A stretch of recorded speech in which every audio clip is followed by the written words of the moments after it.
Hey everybody, it's me, Maggie, host of the Maggie Show, and today I wanted to do a little switcheroony, okay? A little something different, something I don't normally do, and by that, I mean today, I want to give some dating and romance advice. Yeah, I don't know if you guys can hear, but my fucking dog is over in the corner. Yeah, Ranger, you better listen to this.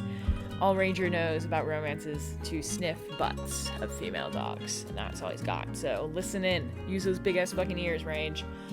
So, and I know you're all thinking. I know you're all like, Maggie, listen. You've never even really spoken to a man.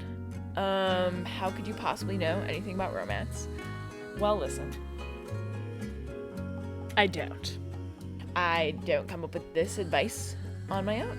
That's what I'm going to say. Disclaimer, I did not come up with this advice on my own. But if I ever wanted to be involved in the disgusting world of love, I would follow this advice that I've taken from some of the smartest, most romantic beings on earth. The lobster.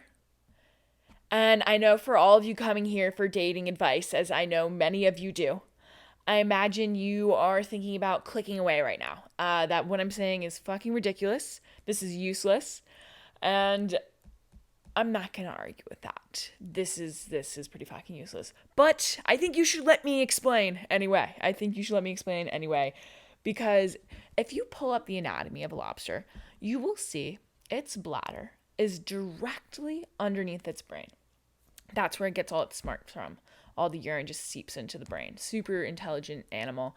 And you'll also see other things like crusher claw and stomachs, plural. But I think we should focus on the bladder under the brain. So the bladder is attached through tubes to these holes in the lobster's face.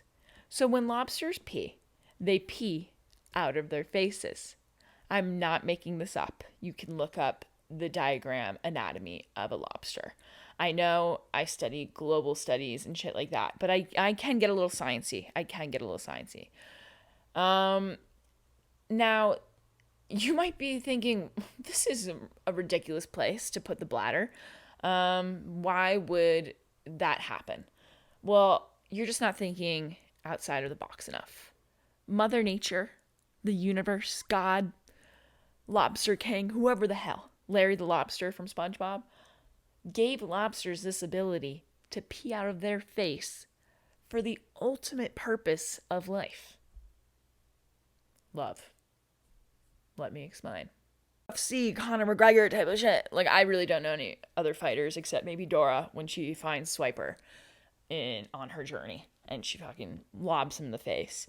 You know, it's very similar to humankind in the fact that there's a lot of toxic masculinity, not enough therapy. So there's a lot of issues in the lobster community. So a female lobster to court male lobsters, I'm going to take that back. That's really heteronormative. Okay. Whoever, lobster A, to court another lobster. This is a progressive podcast. This is a fucking progressive podcast. Don't forget it.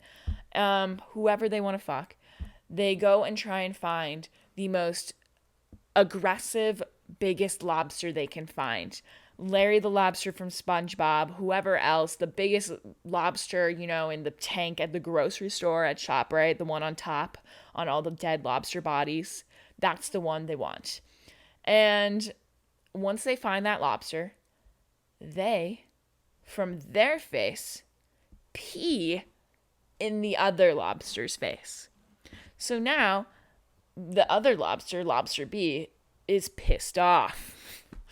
Yeah, I had to throw that in there. That was pretty fucking good. Anyway, they're pissed off and oddly turned on. Then the female lobster goes and fucking scurries off, but she's not done. She comes again, returning, vengeance of the piss, and from her face, pees in the dude's face because she thinks he's fucking hot. And eventually, this lobster is so literally and figuratively pissed off while also really ready to get that crusher claw going on in an action. He leaves and follows her. And so after pissing in this dude's face multiple times, the lobsters go smash and they go have a family. And nobody said it would be a perfect family, but it's something. And like I said, this is a progressive fucking podcast and we don't need regular nuclear families. So you think it's over. No. The urination shenanigans are not done. They pee in each other's faces for the rest of their lives to express emotion. And I imagine, a scenario in a lobster home would go a lot like, Daryl, you didn't pick up the kids again from school today. I'm tired of you putting your failing clown career in front of this family. You're a lobster, Daryl, not a clownfish. And then she just lets it rip and absolutely demolishes his face by just peeing in it. And then they smash probably after. I imagine there's a lot of fucking in the lobster community because you got to pee a lot. Anywho, so if you are looking for a successful relationship to model yours after, look no further. Lobsters peeing in each other's faces and then fucking is probably a better time than you've had on any of your Tinder dates.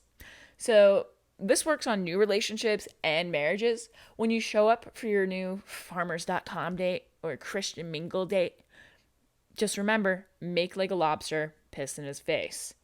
And to my unfortunately married listeners, if the hubby isn't coming out of the man cave, piss in his face. He'll get so pissed off, he'll have to leave. So, it doesn't really have to be a romantic reason for you to piss in their face either.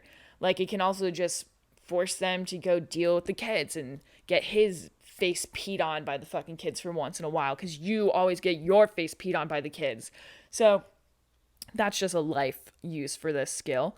But when dating, I would say remember the acronym POFF. POFF. Piss on face. Fuck. Thank you so much for listening to my dating advice for today. I hope you all put it into use. Please let me know in the comments if you did. I don't know. There's actually no section for comments on podcasts, but DM me or let me know. Maybe we get a video. No, I'm just kidding. Don't actually get a video because that'll come up as a scandal when you run for president. All right. So make like a lobster and fucking piss on somebody's face.